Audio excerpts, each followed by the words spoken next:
Pleasant day, everyone. I am Gilly Rapis from the section BSIT1C Group 1 Programming. Last time, we were tasked to make a simple student information system. The title is Manage Student Information Through a CLI-based System with Database Integration. As a student, I want a command line interface or CLI, student information system with database integration so that I can efficiently create, view, update, and delete student records while ensuring data consistency. Actually, last time tinuruan kami sa Java. Last time tinuruan kami sa programming nung nag-face-to-face kami ng MySQL. And nalaman namin na sa MySQL, pwede tayong mag-create ng tables, pwede tayong mag-view ng informations doon, mag-update rin ng informations, and mag-delete regarding sa mga records na nailagay doon. So, actually, as we were studying SAMP and yung relationship nito sa MySQL, Apache, and itong Visual Studio Code, nalaman namin na SAMP really is highly relevant sa pag-transfer ng database or yung pag-integrate nila sa Java application. Actually, habang ginagamit namin or na-experience namin yung capabilities ng both MySQL and SAMP, tas itong Visual Studio Code, nalaman namin na napaka-highly relevant ng SAMP sa pag-transfer ng database or simply by pag-integrate nito sa mga Java applications. Nung nag-work kami with Java, we utilized the JDBC or yung Java Database Connectivity para makapag-interact sa databases ng SAMP sa MySQL server. So, yon. Ngayong alam na natin ang relevance and importance nga ng SAMP and yung relationship niya dito sa Visual Studio Code and yung MySQL. Ngayon, tingnan naman natin yung mga Java files na nagawa namin. First is yung dbconnection.java. So, ayan. Very straightforward. Ito yung parang nagbe-bridge or naglilink sa Visual Studio Code and yung data ng Visual Studio Code to MySQL. So, makikita natin dito yung yung string URL, string user, and yung string password. So, string URL, nakalagay dito yung post mga So, string URL, nakalagay dito yung server and yung port nung SQL, yung MySQL namin. I don't know what's the real term of it, pero yon, you get the gist of it. So, 127.0.0.01, ito yung server, and yung 3306, ito naman yung port number. So, para mas maging direction, nilagay rin namin dito yung database namin, which is named as student database, para mas madali niyang malocate yung kung ano yung information and yung table na kailangan niyang galawin. So, next is yung string user. Direct naman lahat, mostly yan, root talaga yung ginagamit based dun sa research namin. So, next is yung password, since wala namang yata kami yung password na nilagay, or hindi naman yata ganun ka-relevant yung password. So, ganyan lang siya. Walang inserted passwords. So, next Java file is yung student IOA Java, or ang nito is student information object access. So, at kaya namin pinangalan to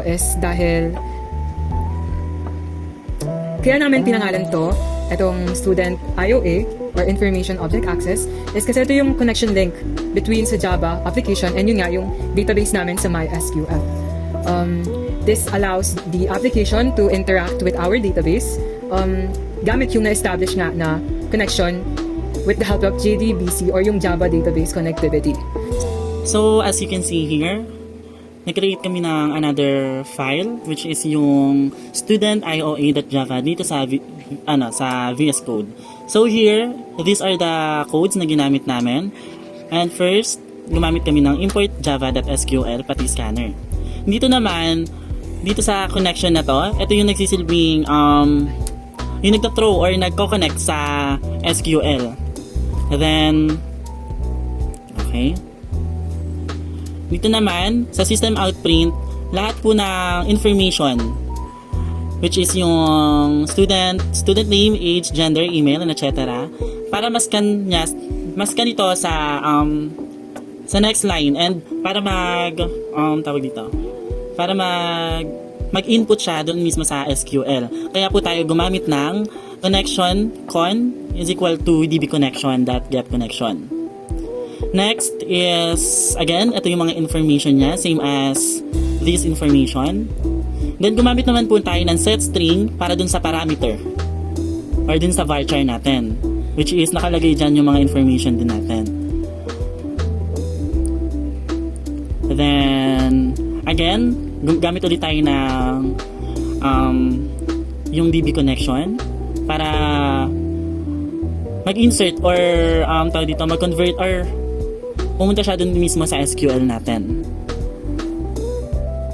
Then again, ito naman yung ito yung nakalagay dun mismo sa SQL natin. Then in-insert lang din natin siya.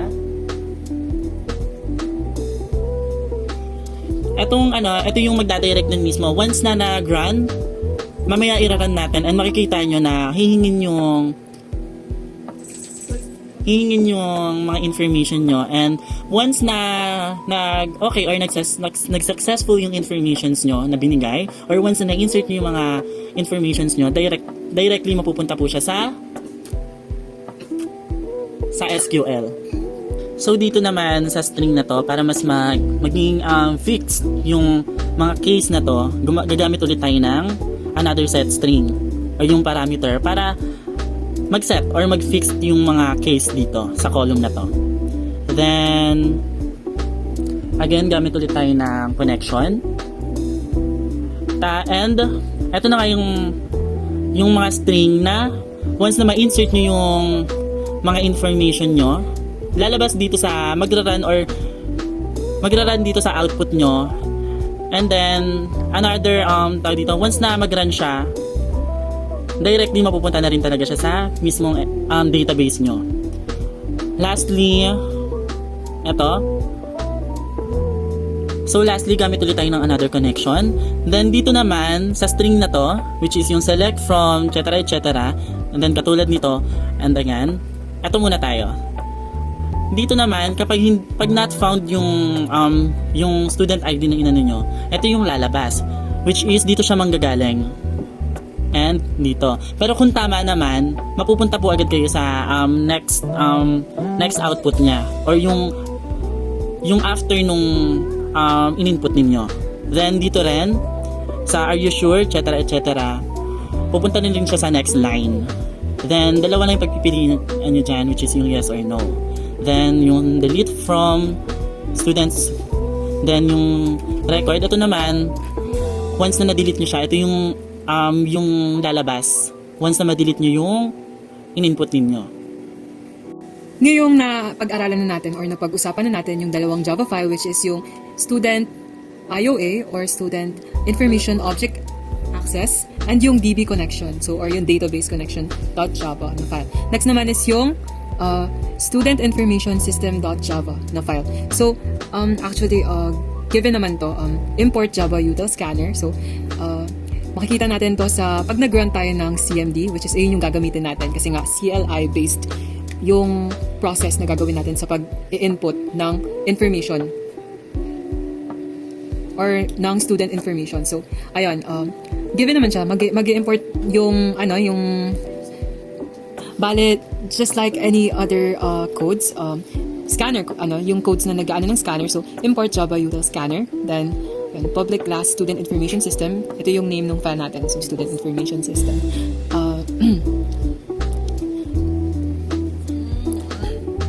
Bale, ito yung mga information or yung system or yung mga ito yung mga information or yung lines na makikita natin sa CMD pag kinall out na natin yung Javac, tas yung, I don't know what that's called. Pero yun nga, pag kinall out na natin yung Javac sa CMD. So, ito yung magpapakita ng informations.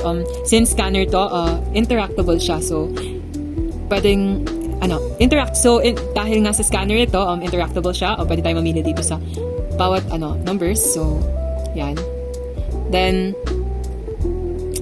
Then since interactable siya, may mga choices dito, yung create student information, update student information, display student information, etc. So, ayun, interactable siya. So, nakalagay dito yung switch choice. So, So, as you can see here, we have switch. Ito yung mga choices natin. Once na niran natin yung code sa SQL, ito yung magiging choices natin, which is create student, update student, display student, and delete student. Doon naman sa create student, ito yung nagke-create ng record ng mga students. Then sa update, of course, yung mga existing na record na i-update lang natin. Then sa display, ito yung i-display mo yung information ng mga student. Then, sa delete naman, syempre, i-delete. Diyan mo yung choices na i-delete mo yung student information or yung mismong student talaga sa mismong list mo. Then again, hindi naman makakalimutan yung system out print line para mag-input or lumabas yung existing program or yung mga cases natin. Then doon naman ayan, again, system out. Then once na na-input na, ayun lang, yes or no lang pag magkakaroon ng another transaction or ika-cancel mo yung kung hindi ka na magta-transaction. Ngayong na-explain na namin yung tatlong Java files na ginamit namin dito. Ngayon ipapakita naman namin kung paano sila gumana and paano ilagay yung mga informations namin dun sa CMD na gagamitin natin. So, ayun. Una muna, press natin tong kahit ano dyan. Pero ideally, pinapress namin itong girlsconnection.jar. Then, ito kasi yung magiging connection dun sa database natin. Then, reveal in File Explorer kasi dito nakalagay lahat ng mga Dito nakalagay lahat ng mga Java files namin sa folder na to, which is entitled Group 1 prog.project. So, yan, let's just press this, tapos anuhin natin yung CMD. Yan, CMD. Then, pagka-click nyan, pupunta tayo dito sa command prompt. Then, after nun, ipapress mo lang natin tong Java.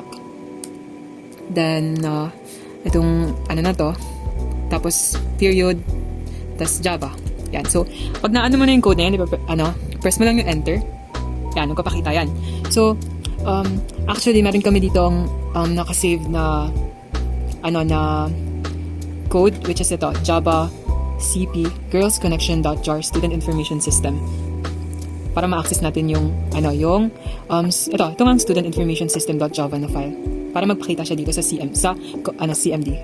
Java, then space, yan, CP. So, yon, Java CP then yan. After nun, yung jar namin, yung selectable jar application namin, which is yung, name niya is girlz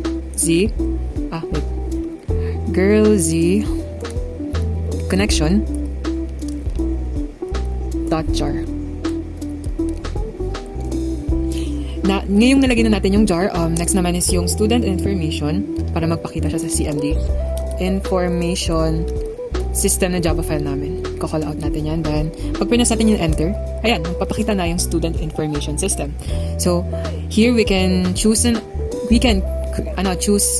all of these options from 1 to 5. Pwede tayong mag-create ng student information, mag-update ng student information, mag-display ng student information, and mag-delete din ng student information. Tapos yun, mag-exit ng program. So, lahat ng mga pwede natin gawin sa MySQL, pwede natin gawin na lang dito sa CMD by clicking or pressing these numbers. So yan, nakalagay, ito yung table natin, which is yung students. Ito yung database natin, yan. Database and yung table. So, nakalagay na dito yung mga in-input ko na informations about myself. So, student ID 0375, yan.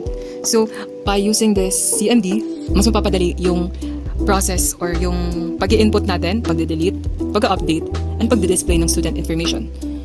Let's make an example. Let's display my student information para makita natin kung effective rin ba yung number 3 na option.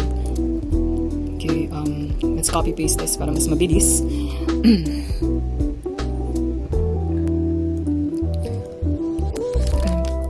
Yan. Let's press number 3. Yan. Let's display my information naman. So, 0375, since yun yung unique na information about myself, yung student ID ko. So, yan. Nagpakita na yung information ko, which is 0375, Gilder Lapis, my age, my gender, email, etc. So, since wala na tayong transactions na i-process, then let's press no. And I guess that concludes our